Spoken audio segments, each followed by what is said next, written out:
Nom du Père et du Fils et du Saint-Esprit, ainsi soit-il. Je vais essayer de faire mieux qu'au dernier entretien pour la luminosité. J'avais commencé le jour, mais la nuit était arrivée assez vite. Finalement, on ne voyait qu'une ombre parlait. Là, nous sommes encore en plein jour. Donc aujourd'hui, je voudrais parler du très saint rosaire d'un point de vue plutôt pratique. Pour dire ce qu'est le saint rosaire, pour inviter ceux qui ne le connaissent pas à le réciter. Le très saint rosaire, le chapelet, rosaire, c'est en lien avec le mot rose. C'était comme une couronne fleurie de roses dont on voulait couronner la très sainte Vierge Marie. Une triple couronne, des mystères joyeux, des mystères douloureux et des mystères glorieux de la vie de notre Seigneur. Le chapelet. Et donc, le chapelet, peut-être comme un chapeau, qui se dit peut-être dans une chapelle, pour nous inviter à aller dans les chapelles. Ce que je voudrais dire sur le rosaire, d'un point de vue pratique,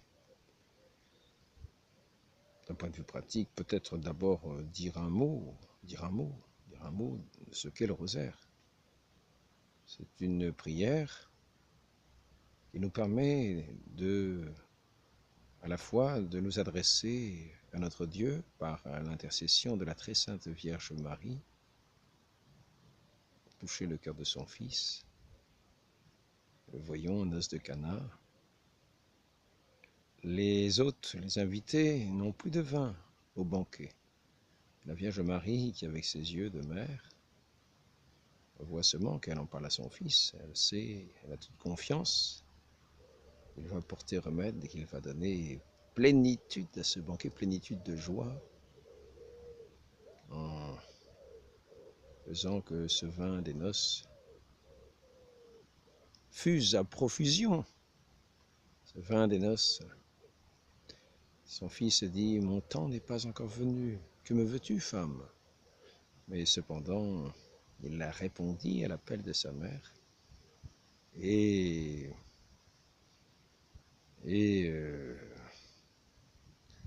ce qui était à la tête de ce banquet faisait remarquer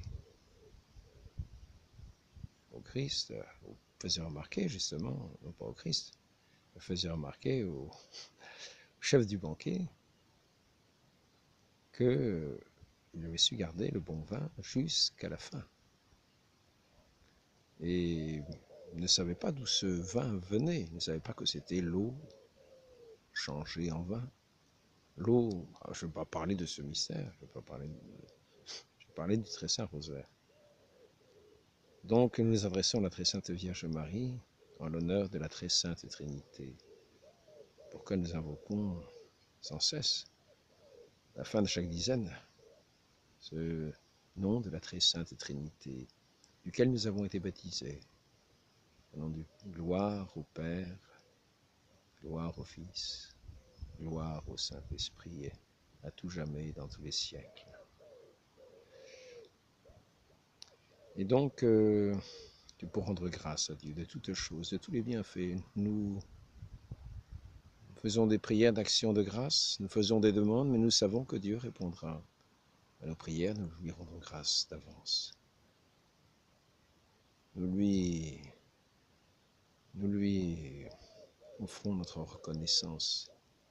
Nous glorifions déjà pour toutes ses œuvres, pour tout ce qu'il a fait et fera. Et nous ne doutons pas de sa maternelle bienveillance, comme la très sainte Vierge Marie, ce jour du banquet. Et donc, le très saint rosaire, je ne vais pas rester 1 heure en introduction, est composé aujourd'hui de 20 mystères. Lorsque la très sainte Vierge Marie a donné le très saint rosaire à saint Dominique, elle l'a donné avec 15 mystères. Quand je dis des mystères, Ce sont des moments où apparaît des moments dans la vie de notre Seigneur Jésus-Christ. Le plus souvent, c'est notre Seigneur Jésus-Christ. Soit de son enfance, soit dans sa passion, soit dans son entrée dans la gloire par la résurrection. Nous le voyons et nous contemplons les différents aspects de ces mystères, de ces phases de la vie de notre Seigneur, que la très sainte Vierge Marie elle-même contemplait, méditait sans cesse dans son cœur. Elle entendait parler de ce que faisait son Fils et elle méditait toutes ses paroles, tout ce qu'elle entendait dans son cœur. Elle repassait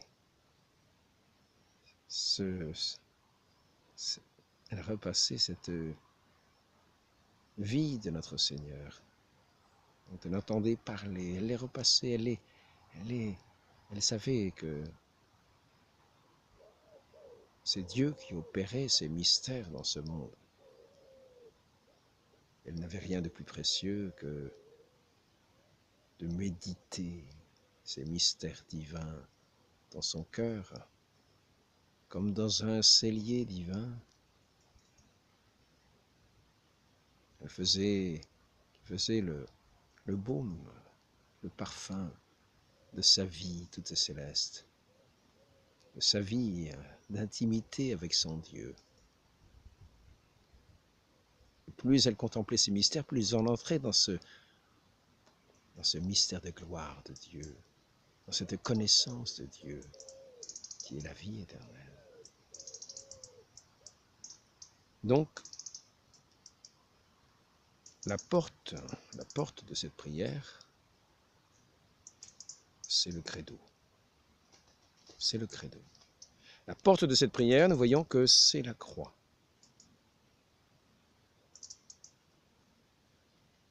La croix de notre Seigneur sur laquelle il a été crucifié et qui nous a valu le salut.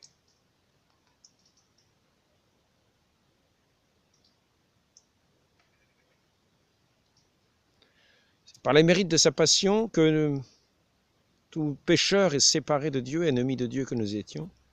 Par les mérites de sa passion, lui qui s'est fait homme, obéissant jusqu'à la mort sur la croix, obéissant à son Père, le préférant à tous les biens du monde, le magnifiant en témoignant de lui jusqu'à mourir pour l'amour de nous, lui qui s'est fait homme, afin de nous ramener à son Père bien-aimé. À son Père bien-aimé pour que nous puissions, nous aussi, entrer non seulement dans son amitié, mais comme enfant de Dieu, dans son intimité d'enfant de Dieu, dans son lien d'enfant de Dieu, dans ce lien d'amour des enfants vis-à-vis de leur Père, de ce Père aimant pour ses enfants qui le voit rentrer dans sa gloire. Et ainsi notre Seigneur a donné sa vie sur cette croix. Et c'est là notre foi. Notre foi, c'est cette foi dans l'amour de ce Dieu qui va jusqu'à nous donner sa vie, afin que nous puissions vivre de sa vie, c'est-à-dire être morts au monde de nous-mêmes par la foi au Fils, qui est aussi le Fils du Père, et sur qui repose le Saint-Esprit de Dieu. Ainsi, nous avons cette foi trinitaire, cette foi au Père, au Fils et au Saint-Esprit qui apparaissait déjà au baptême, qui était cette plongée du Christ dans la mort, qu'il allait subir sur la croix, offrir sur la croix, comme ce sacrifice qu'il a fait de sa vie pour notre salut. Ce sacrifice exhalant l'amour infini de Dieu qu'il a eu pour nous. Et donc c'est l'entrée aussi de cette prière pour méditer tous ces mystères de la vie de notre Seigneur, entrer déjà dans son amour, dans son incarnation, car il a fallu, pour être crucifié sur cette croix, qui était un outil d'ignominie, qu'il a transformé en porte de la gloire de tous les élus, en signe de gloire de tous les élus, en signe de gloire de ce Christ, cette croix qui resplendira glorieuse, lorsqu'il viendra dans sa seconde venue, dans sa glorieuse venue. Et donc,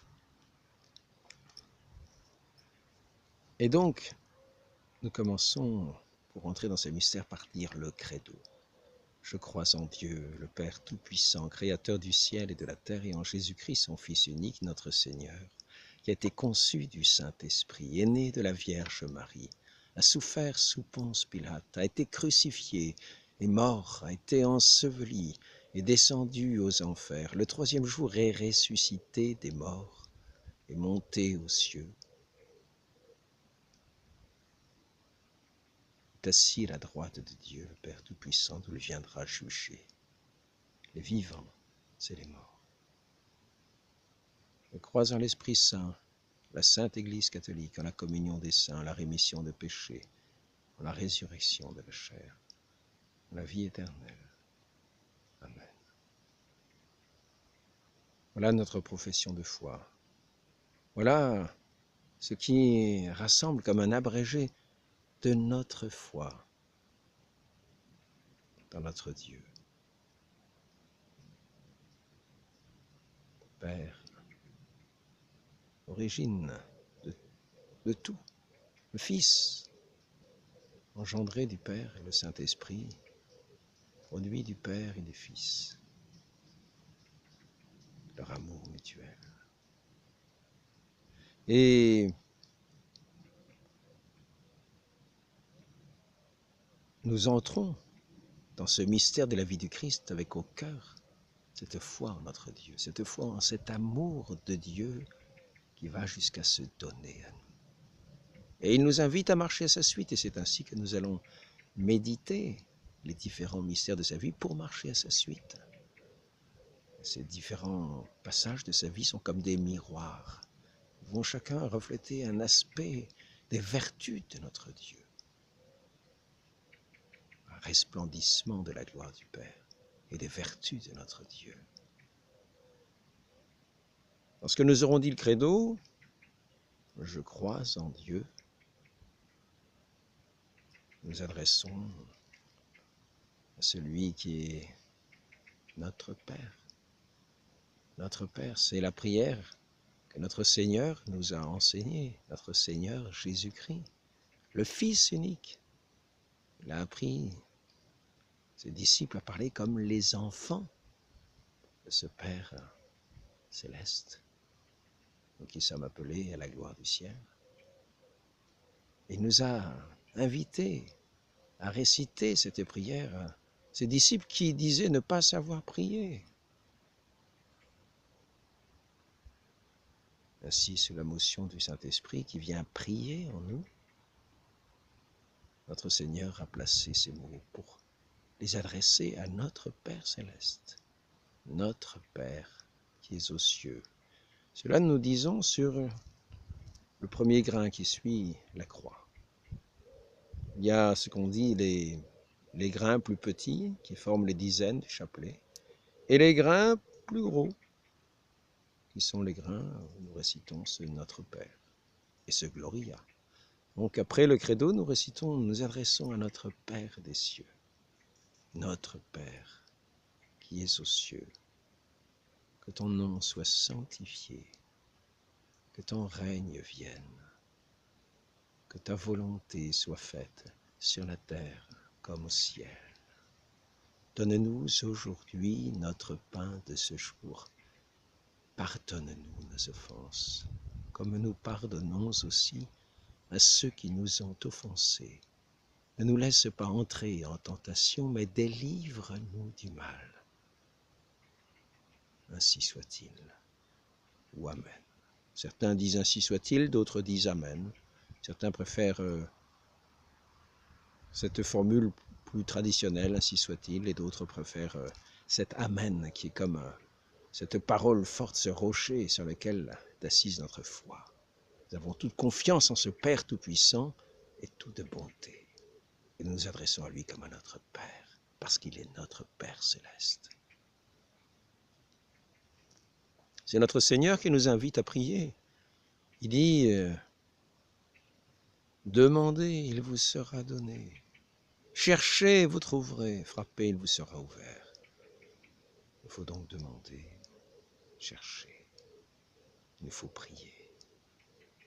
Et nous obtiendrons toutes les grâces que Dieu veut nous donner. Autant que nous nous ouvrirons, parce que nous ouvrons notre cœur, autant, si nous prions avec notre cœur, nous ouvrons les paroles de notre bouche sont comme l'ouverture de notre cœur vers notre Père céleste. Et ce que nous demandons de cette grâce divine, notre Dieu est le premier à vouloir nous le donner. Et il nous le donnera d'autant plus que nous le voulons davantage. C'est pour ça que nous devons dire ces prières avec ferveur, avec une foi, avec foi. Nous commençons par le credo, en le disant avec foi, une foi véritable, pas simplement du bout des lèvres, avec force, avec cette assurance, cette foi en notre Dieu, et cette assurance qu'il ne manquera pas, qu'il ne sera pas sourd. Et il nous donnera non pas des vanités, non. Ce qu'il veut, c'est nous combler de ses biens les meilleurs, c'est-à-dire en premier de son Saint-Esprit.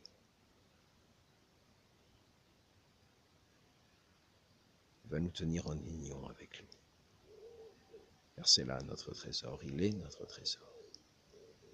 Donc, après la prière Notre Père, nous adressons à celle qui est la servante du Seigneur, qui s'est dit être la servante du Seigneur, et qui continue d'être la servante du Seigneur tout en étant la reine des anges, la reine du ciel, la reine des apôtres, la reine de tous les disciples, la reine et la mère de l'Église.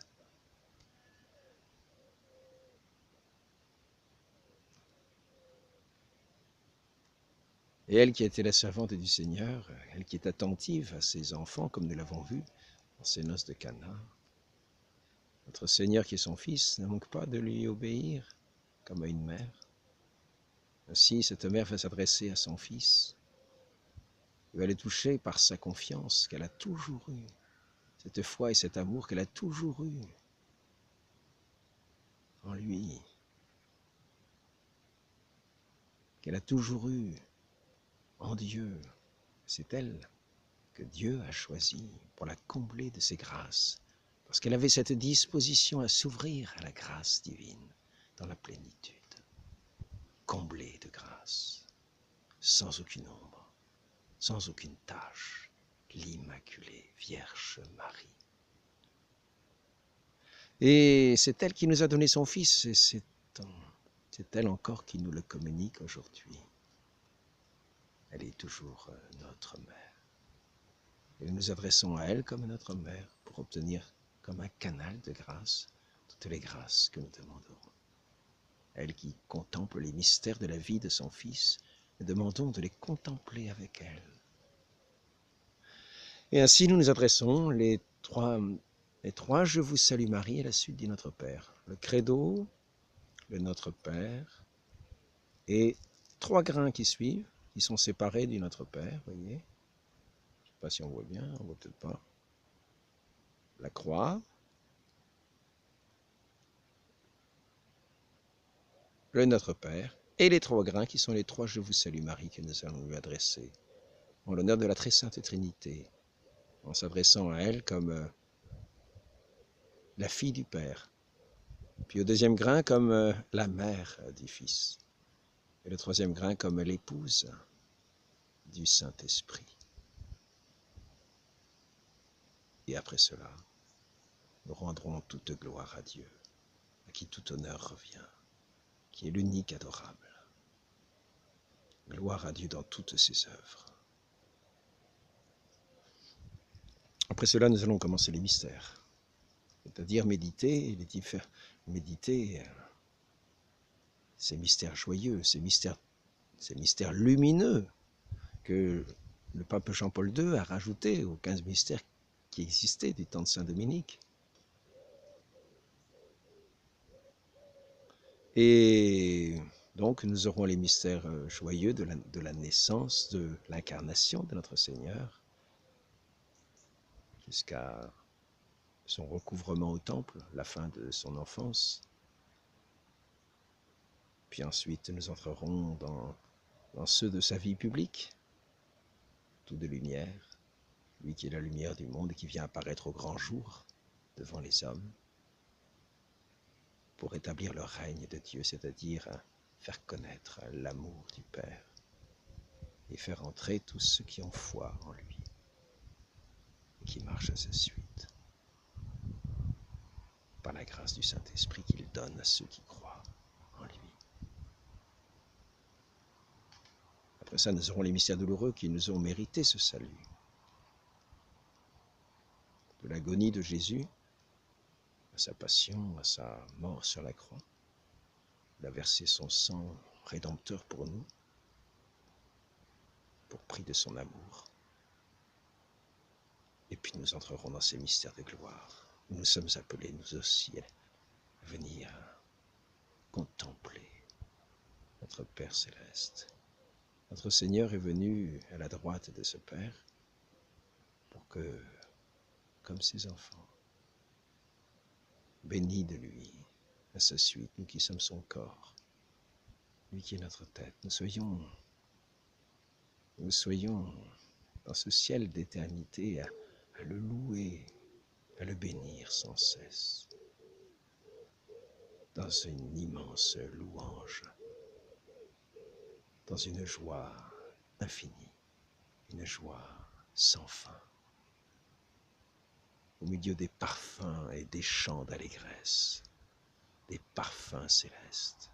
Donc cette gloire. Alors la première série, je ne devrais pas m'étendre, j'aurais peut-être pu le faire plus simplement, j'aurais dû le faire plus simplement, on recommencerait peut-être une autre fois. Premier mystère, nous entrons l'incarnation. La première chose, c'est l'incarnation. L'ange du Seigneur, l'ange Gabriel, qui est envoyé à la très sainte Vierge, la Vierge Marie, alors qu'elle est encore toute jeune, 14-15 ans, et qui lui annonce que Dieu l'a choisie, qu'elle est comblée de grâce, que le Seigneur la regarde avec faveur, et qu'elle a sur elle tous les desseins de salut de l'humanité, en voulant nous donner son Fils bien-aimé, le Fils du Très-Haut, celui par qui sera le descendant de David et qui établira ce règne divin à jamais, qui n'aura de cesse. Et donc, cette incarnation merveilleuse, cette incarnation, nous voyons l'œuvre providentielle de Dieu. Il n'y a ni hasard, ni accident. Notre Dieu est agissant.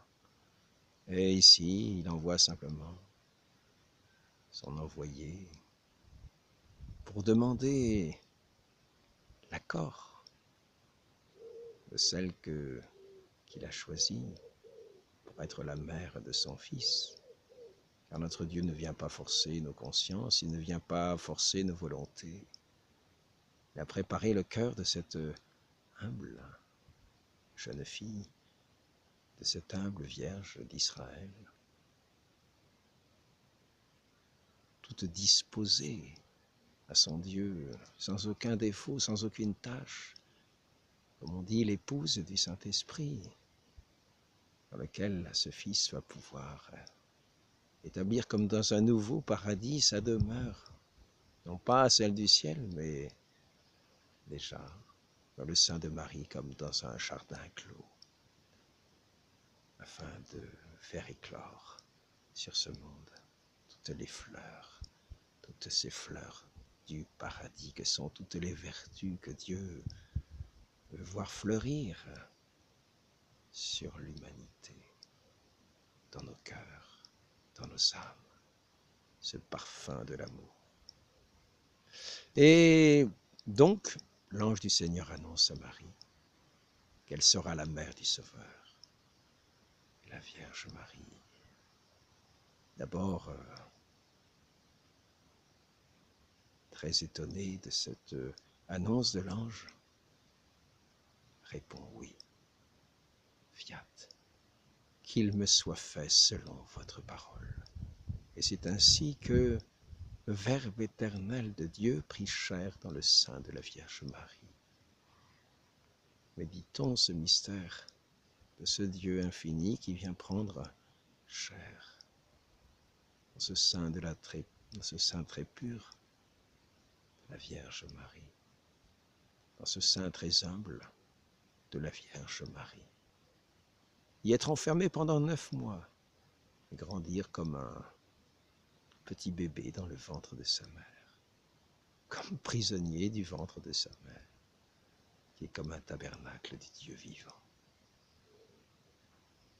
Dieu vient reposer dans la douceur de cette mère si humble, si chaste, si douce. Et le deuxième mystère, nous disons ici, nous commençons notre prière, notre mystère. Nous avons dit, par exemple, comme introduction à ce mystère, nous vous offrons, Seigneur Jésus, cette dizaine. On offre cette dizaine à notre Seigneur Jésus, en l'honneur du mystère de votre incarnation dans le sein de la Vierge Marie. Et nous vous demandons par ce mystère et l'intercession de votre Sainte Mère, une profonde humilité, ainsi que Dieu l'a montré, en s'incarnant de cette manière, en attendant le oui de la très Sainte Vierge. Et comme l'a aussi montré la très Sainte Vierge Marie, qui est l'humble servante du Seigneur, qui ne fait pas sa fantaisie, qui écoute d'une oreille de l'amour, c'est-à-dire qui écoute pleinement son Dieu. Donc, nous vous offrons, Seigneur Jésus, cette dizaine en l'honneur de votre incarnation dans le sein de Marie. Nous vous demandons par ce mystère et l'intercession de votre Sainte Mère une profonde humilité. Après ça, nous passons, nous disons le Notre Père. Nous adressons à notre Père. Toujours, nous commençons ces mystères en nous adressant à notre Père céleste, car c'est lui que nous honorons. Notre Seigneur est le chemin vers le Père, et il veut nous unir au Père. Mon Père et moi sommes un, et il nous invite à faire un avec lui, et donc à nous unir aussi comme des enfants. Ils retrouvent cette unité dans leur famille. Nous sommes des créatures, mais Dieu nous a voulu être ses enfants, c'est-à-dire nous faire participer à sa vie divine, nous donnant ce qu'il a de lui-même, nous donnant le Saint-Esprit. Chacun avec son caractère, chacun tel que Dieu l'a créé, mais dans la pureté. Et le deuxième, après ça, nous passons, nous disons donc Notre Père. Les 10 Je vous salue Marie, ça s'appelle une dizaine. 10 Je vous salue Marie. Nous les comptons à chaque fois que nous disons Je vous salue Marie. Je vous salue Marie, pleine de grâce. Le Seigneur est avec vous, vous êtes bénie entre toutes les femmes, et Jésus, le fruit de vos entrailles, est béni. Sainte Marie, Mère de Dieu, priez pour nous pauvres pécheurs, maintenant et à l'heure de notre mort. Amen. Nous pensons aussi à ces paroles. Mais nous nous adressons à la très sainte Vierge Marie, à une personne. Nous ne parlons pas des murs. Nous nous adressons à la très sainte Vierge Marie.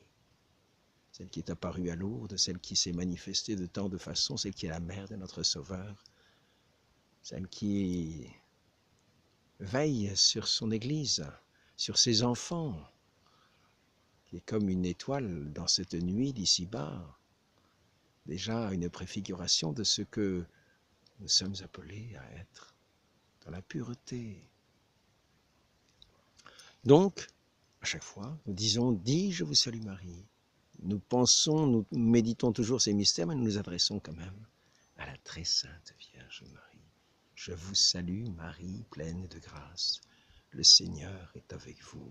Vous êtes bénie entre toutes les femmes. Et Jésus, le fruit de vos entrailles, est béni. Sainte Marie, Mère de Dieu, priez pour nous, pauvres pécheurs, maintenant et à l'heure de notre mort. Amen. À l'heure de notre mort, nous aurons tant besoin de son intercession, car à ce moment-là, nous ne pourrons plus rien faire. Nous serons entièrement entre ses mains. Donc, pensons-y maintenant et demandons, prions-la dès aujourd'hui.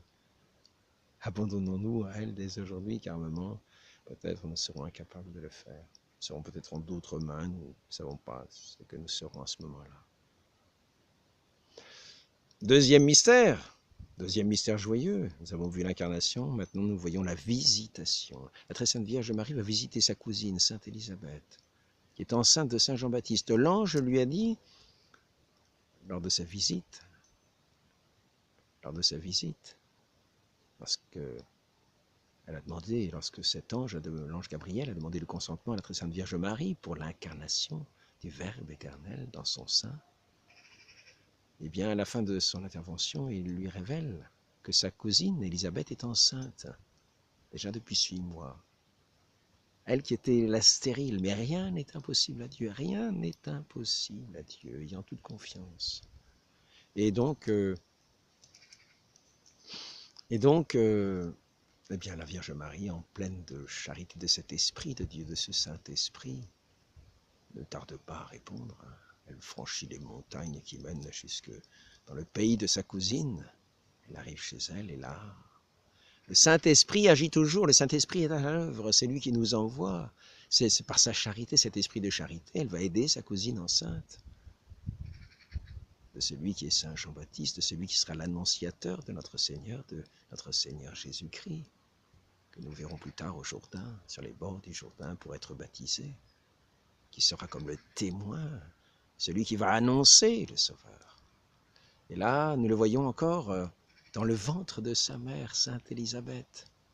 Et nous allons le voir tressaillir à la salutation de la Vierge Marie, sous l'œuvre, sous l'action de l'Esprit Saint, toujours agissant. Et l'Esprit Saint qui agit, qui est à l'œuvre dans cette œuvre de salut, pour la conversion des pécheurs, pour le renouvellement du monde. Et là, donc, la très sainte Vierge Marie vient saluer sa cousine Élisabeth, qu'il a dit bienheureuse d'avoir cru à la promesse qui lui a été faite, d'être la mère de son Seigneur. Et donc, nous arrivons, parce que je ne vais pas rester 1 heure sur chaque mystère. De toute façon, ça restera toujours.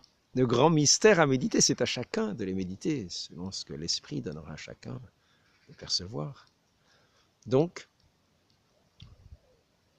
le 3e mystère, nous avons vu l'incarnation, la visitation, la cousine Sainte Élisabeth, mère de Saint Jean-Baptiste. La Sainte Vierge Marie vient aider sa cousine, charitablement, mais l'Esprit Saint révèle par les tressaillements intimes, intérieurs, cette joie qui est la manifestation de Dieu, la joie véritable, qui est déjà comme un avant-coureur de cette joie éternelle. Et donc, nous en arrivons maintenant à la nativité. Il y a eu l'annonciation et la visitation, où la très sainte Vierge Marie est allée aider sa cousine, mais maintenant, 9 mois plus tard, après l'annonciation, 25 mars, c'est le 25 décembre, la nativité de notre Seigneur, qui vient se faire petit enfant sur cette terre, qui naît dans une humble crèche, parce qu'il n'y avait pas de place là où étaient les hôtes. Nous voyons les bergers qui viennent, eux qui étaient au milieu de la nuit, qui viennent à l'appel des anges, dans ce rayonnement de gloire qui les effraie un peu. Ils viennent, qui ont été alertés par les anges de la venue du Sauveur, de sa naissance, de celui qui fera la joie de tous les peuples. Et ces bergers vont à la recherche de cet enfant nouveau-né, et ils le trouvent dans cette crèche, emmailloté. Et donc, après ça, nous en arrivons nous en arrivons à la présentation au temple, selon que tout premier-né devait être présenté au temple. Et nous voyons encore la manifestation,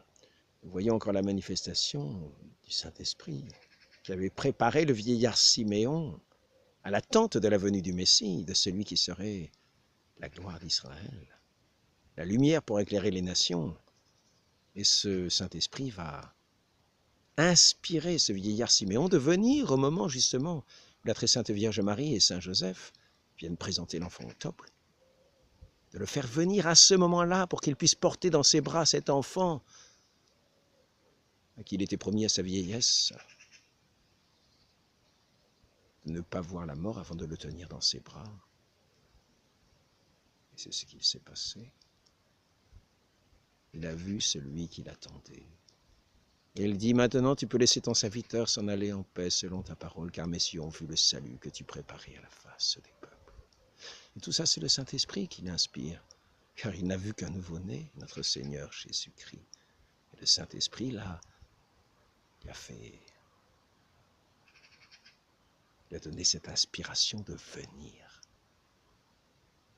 Et ces paroles qui s'adressaient à ses parents, à sa mère aussi, en lui disant qu'un glaive de douleur transpercera son cœur, et nous verrons cela au moment de la crucifixion. Après cela, nous avons le recouvrement au temple, c'est-à-dire Jésus n'est pas encore adolescent ou le devient tout juste, et c'est l'âge, comme une profession de foi où l'enfant Jésus est amené au temple et conduit au temple de Jérusalem pour une grande fête annuelle. Et voici qu'au moment de repartir, au bout d'un certain temps, ses parents ne le retrouvent pas parce qu'ils pensaient qu'ils étaient avec d'autres parents dans une caravane un peu plus loin. Et voici qu'ils vont à sa recherche. Au bout d'un jour, ne l'ayant pas trouvé, ils retournent au temple. Il retourne au temple, il le cherche pendant 3 jours. Le 3e jour, il le trouve au temple, au milieu des docteurs de la loi. Et ils trouvent leur enfant, l'enfant Jésus, enfant, 12, 13 ans, en train d'interroger les docteurs, de leur répondre d'une manière avec une intelligence, une sagesse qu'on ne pouvait pas soupçonner chez un enfant de cet âge. Et donc là, nous demandons la vraie sagesse. Au mystère précédent, pour la nativité, on demandait le détachement des biens de ce monde, le mépris des richesses, l'amour de la pauvreté et des pauvres. Pour la présentation au temple et la purification de la très sainte Vierge Marie, qui était le mystère précédent, on demandait une grande pureté de cœur. Heureux les cœurs purs, ils verront Dieu. Donc nous demandons une grande pureté de cœur pour contempler notre Dieu, pour le contempler dans ses mystères. Après ça, nous en arrivons au mystère lumineux. Je ne vais pas m'étendre trop, vous verrez la suite, donc le baptême, où nous est révélé le mystère de la très sainte Trinité. Notre Seigneur Jésus-Christ se présente devant Saint Jean-Baptiste et lui dit « Il faut que toute justice s'accomplisse, c'est à toi de me baptiser ». Et donc, au moment où Saint Jean-Baptiste baptise notre Seigneur, où notre Seigneur est plongé dans les eaux du Jourdain, il se relève et le ciel est grand ouvert. Le ciel apparaît comme ouvert. Et cette colombe, cet Esprit Saint vient sous la forme corporelle d'une colombe pure et repose sur ce Fils bien-aimé du Père. On entend une voix venant du ciel qui dit « Celui-ci est mon Fils bien-aimé, en qui j'ai mis tout mon amour. Écoutez-le. » Et nous sommes invités à l'écouter, c'est-à-dire aussi à le suivre. Nous sommes invités à nous plonger à sa suite dans les eaux saintes du baptême, comme une mort à ce monde, à une vie au Saint-Esprit. Lui qui est loin de Dieu, non pas loin par la distance, mais loin par l'onction du Saint-Esprit. Lui qui est loin de Dieu, le Messie, le Christ. Et nous sommes invités à sa suite. Nous qui l'écoutons, il nous invite à être baptisés, à aller par toutes les nations, baptisés des créatures au nom du Père, du Fils et du Saint-Esprit. Ceux qui croiront et seront baptisés seront sauvés, seront faits enfants de Dieu, à la suite de notre Seigneur. Le baptême, les noces de Cana, dont j'ai parlé un petit peu tout à l'heure, puis ensuite la vie publique de notre Seigneur. Alors à chaque fois nous disons le Notre Père, et dis je vous salue Marie, le Gloria. Toujours pour rendre gloire à Dieu de toutes choses, de toutes ces choses merveilleuses que nous méditons et que nous pouvons quelquefois aussi voir comme apparaître dans nos vies. Cette main de Dieu, quelquefois, agit dans nos vies et nous fait penser à tel ou tel mystère de la vie du Christ. Ainsi, par exemple, saint François, 2 ans avant de mourir, il a eu les stigmates du Christ, un séraphin lui est apparu et a lancé comme des rayons qui ont percé ses mains, ses pieds et son côté pour le configurer à la passion de notre Seigneur, lui qui était déjà crucifié dans sa vie, une vie de pauvreté, tout à l'imitation de notre Seigneur. Il a eu ces stigmates de la passion du Christ qui a fini de le configurer à lui dans sa vie. Il a été ce qu'on a dit souvent par le passé, celui qui a le plus peut-être dans sa vie ressemblé, était configuré au Christ, saint François d'Assise. Alors, le Poverello, donc mystère lumineux, le baptême, notre Père, dis je vous salue Marie, Gloria. Demandons la grâce de vivre selon les vœux que nous faisons au baptême, de renoncer à Satan, à ses pompes, de vivre selon les inspirations du Saint-Esprit, les lois de l'Église dans son sein. Nous qui sommes faits enfants de l'Église, membres de ce corps mystique du Christ, rattachés à la tête qui est le Christ, par le baptême. Donc, après le baptême, nous avons je vous ai dit, les noces de Cana, puis la vie publique de notre Seigneur, demandons une vie évangélique. Nous méditons ces mystères, nous pouvons prendre un passage de la vie de l'Évangile, méditer ce passage de la vie de l'Évangile, y penser, s'arrêter quelquefois. Le Père de Montfort dit avant chaque mystère de s'arrêter, de méditer 1 minute, 2 minutes, le temps que l'on a disponible de méditer sur le mystère qu'on va bientôt aborder, de le méditer avant de dire ses prières vocales, de méditer intérieurement, de nous représenter, peut-être par une lecture de ce passage de la vie du Christ, cité dans un passage de l'Évangile. Et après cela, donc, eh bien, c'est la transfiguration. Notre Seigneur apparaît dans ce rayonnement de gloire et laisse transparaître sa divinité devant ses disciples juste avant la passion, de façon à ce qu'ils puissent contempler cette gloire comme céleste, avant que le Christ soit traité comme le plus vil des hommes, par cette foule qui va le huer, le bousculer, lui cracher dessus, l'avilir autant que possible, dépouiller de ses vêtements, le crucifier, le mettre à nu sur une croix, cette couronne d'épines, pour se moquer de sa royauté divine, de sa royauté sur Israël, lui qui est le roi d'Israël, le fils de David. Et puis après ça, après cette transfiguration qui va préparer les apôtres pour cette épreuve qu'ils vont bientôt subir, et qui vont voir transparaître sa divinité, donc pour les aider à garder la foi. Eh bien, pour les aider à garder la foi et cette lumière intérieure dans toutes les épreuves qu'ils vont subir.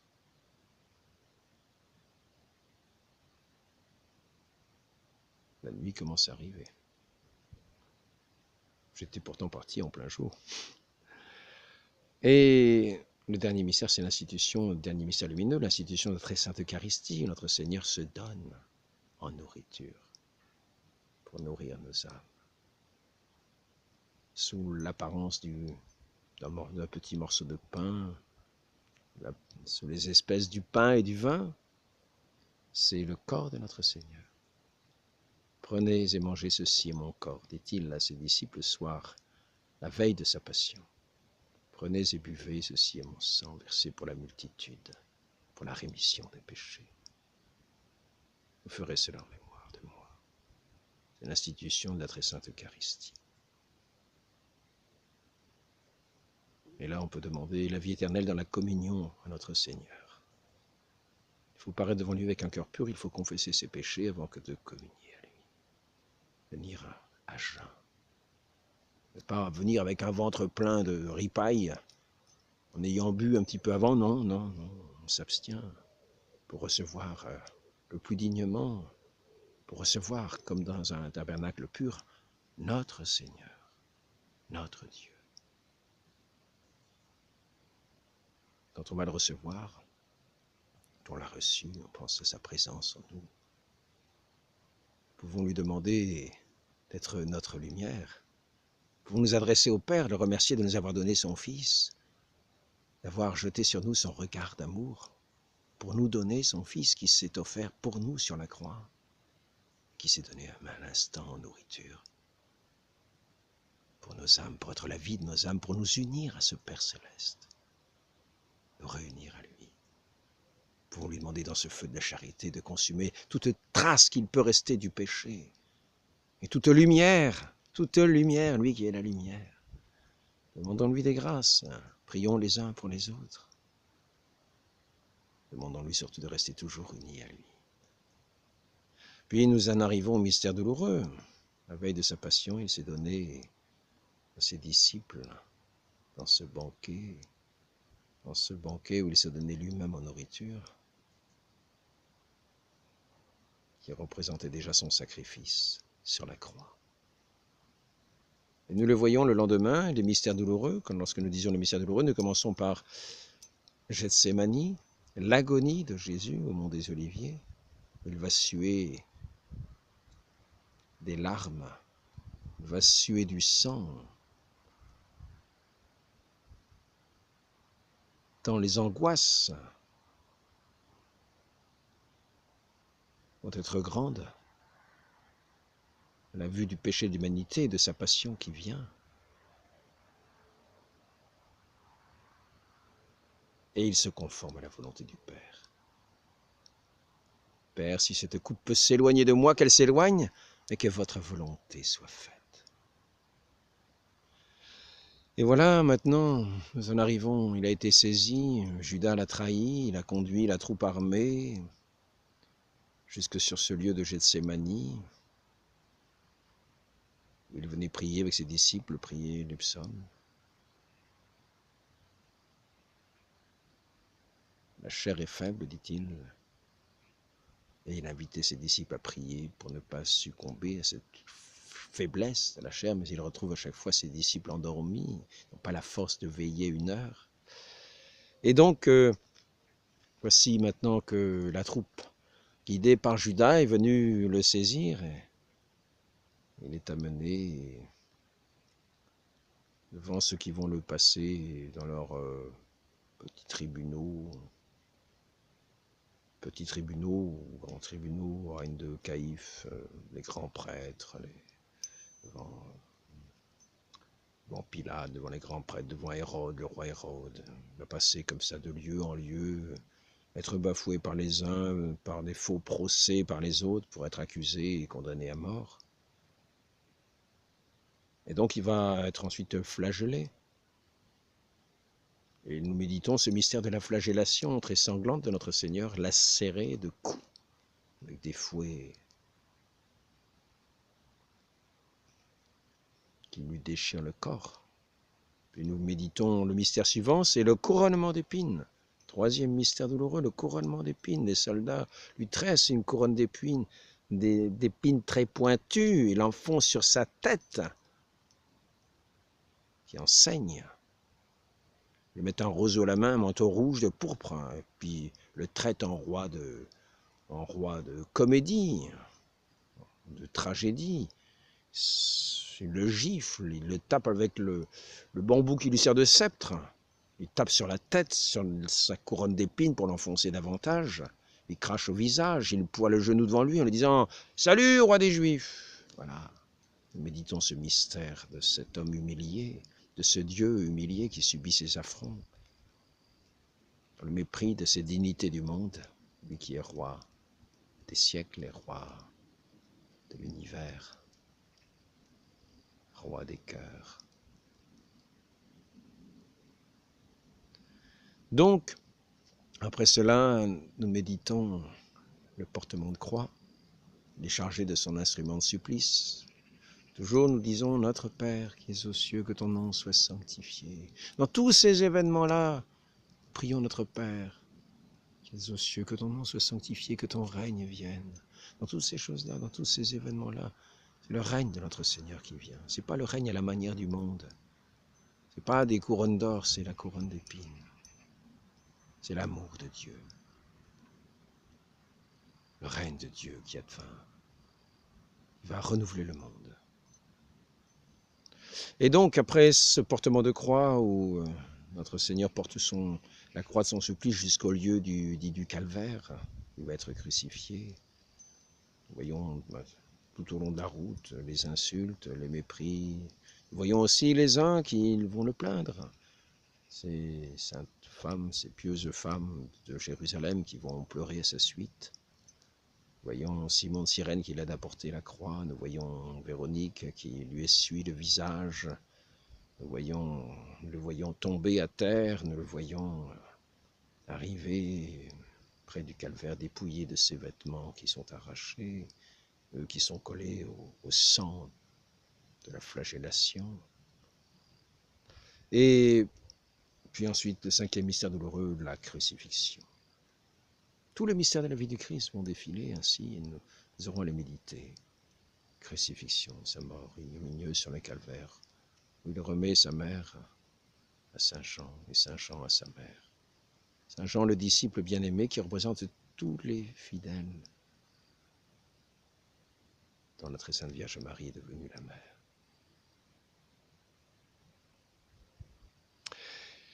Et après cela, nous avons, 3 jours plus tard, le matin de Pâques, les mystères glorieux, la résurrection de Christ,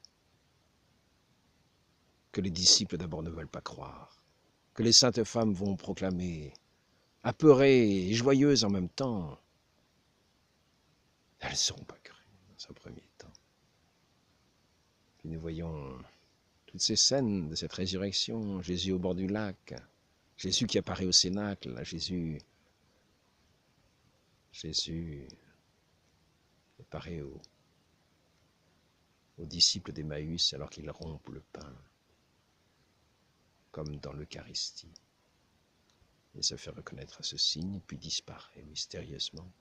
Qui est apparu à Simon, est apparu à Marie-Madeleine, sans doute à sa Sainte Mère, bien sûr,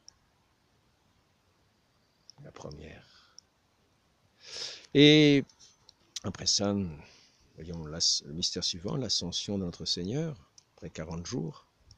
Il est resté auprès de ses disciples pour les réconforter dans leur foi, pour leur enseigner, pour finir, compléter ses enseignements sur ce qu'ils auraient à faire. Eh bien, il est élevé au ciel 40 jours après Pâques. Il bénit ses disciples et disparaît dans le ciel. Et nous savons qu'il est à la droite du Père. Toutes les Écritures le disent, il est à la droite du Père, c'est-à-dire l'égal au Père. Mais il est monté avec son humanité. Et nous sommes appelés, nous aussi, à être auprès du Père, auprès de notre Seigneur, avec notre humanité. La très sainte Vierge Marie y est montée. C'est ce qui est dit dans les mystères suivants de gloire. Après cela, après cette ascension de notre Seigneur au ciel. Nous avons la Pentecôte. Le Christ avait invité ses disciples à aller à Jérusalem et à attendre la venue du Saint-Esprit. Le Seigneur ne parle pas pour rien. Il est venu emplir le cœur de ses disciples de cette flamme du Saint-Esprit qui devait consumer le monde entier. C'est le feu qu'il voulait répandre sur toute la terre, qui va être répandu par cette bouche de ces apôtres. Assistés du Saint-Esprit pour accomplir tous les miracles qui viendront confirmer leurs paroles. Et tout au long de l'histoire de l'Église, le Saint-Esprit sera à l'œuvre. Il a donné les pouvoirs pour constituer son Église, ce Saint-Esprit pour pardonner les péchés.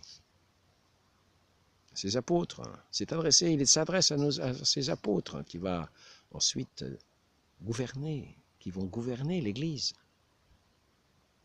C'est à Saint-Pierre qu'il remet les clés de cette Église. Et donc, il y a cet ordre,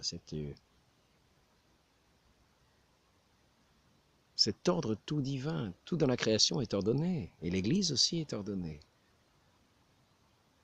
Il a établi ce corps enseignant avec cette assistance du Saint-Esprit. Et dans tous les sacrements, c'est toujours le Saint-Esprit qui est à l'œuvre, de la manière que le Christ l'a voulu. Et l'a enseigné à ses apôtres. Cette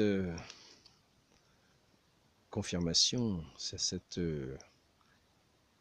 venue du Saint-Esprit à la Pentecôte est comme une confirmation. Ils sont renforcés dans leur foi, ils sont animés de cette charité ardente, et aussi de cet éclairage, de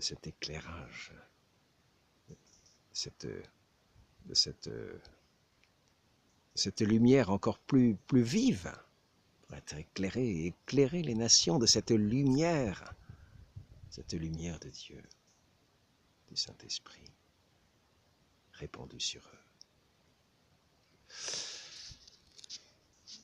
Et puis ensuite, nous passons le mystère suivant. Nous disons le Notre Père, il est dit « Je vous salue Marie », mais avant, nous disons aussi « Nous vous offrons, Seigneur Jésus, cette dizaine en l'honneur de l'Immaculée Conception, de la triomphante Assomption de Marie, de la très sainte Vierge Marie, votre Mère au ciel. Nous vous demandons par ce mystère et l'intercession de votre Sainte Mère, une tendre dévotion pour une si bonne mère et la grâce de la bonne mort. » Donc la très sainte Vierge Marie, était-ce dans une dormition? Est-elle morte? Est-elle morte de cet amour? Elle qui était sans péché? Est-elle simplement endormie? En tout cas, elle a été emportée corps et âme au ciel, ainsi que nous l'enseigne l'Église. Corps et âme. Comme le Christ a été emporté corps et âme. La très sainte Vierge Marie aussi, emportée corps et âme. C'est son assomption au ciel, elle qui est maintenant cette reine des anges, reine de toute la cour céleste, reine, mais surtout mère de l'Église. Et d'ailleurs, le dernier mystère après l'Assomption de la très sainte Vierge Marie, qui était la fête nationale en France, avant qu'il y ait le 14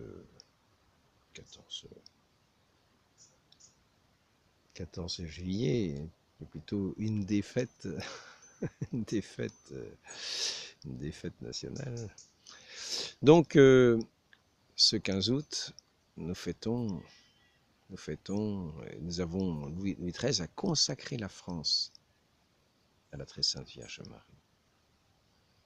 Et c'est ce jour de l'Assomption. Ce jour de l'Assomption, elle est dans la gloire céleste. Elle s'élève au ciel. Après avoir vécu humblement sur cette terre, elle ne perd rien de son humilité, mais elle est dans cette gloire, dans cette joie. Et elle a toujours un œil sur ses enfants.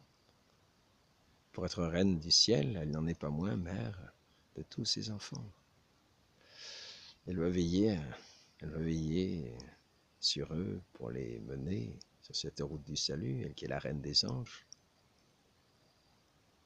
Et après cela, nous méditons le dernier mystère, son couronnement au ciel. Nous avons commencé par l'humble servante du Seigneur et elle est couronnée au ciel. couronné dans la plénitude de la gloire céleste, par son Fils. Et nous rendons grâce à Dieu en toutes choses de tous ces mystères extraordinaires qui nous invitent, qui nous préparent à ce cheminement que nous avons nous aussi ici-bas, à mener à la suite du Christ, de notre naissance jusqu'à notre mort et jusqu'à notre glorieuse vie éternelle à laquelle nous devons. Nous nous préparons à l'écoute de notre Seigneur en méditant tous ces mystères qui vont nous conforter dans la foi, l'espérance et la charité. Demandons cette grâce à la très sainte Vierge Marie, qu'on appelle aussi quelquefois la mère du très saint rosaire, ou la reine du très saint rosaire.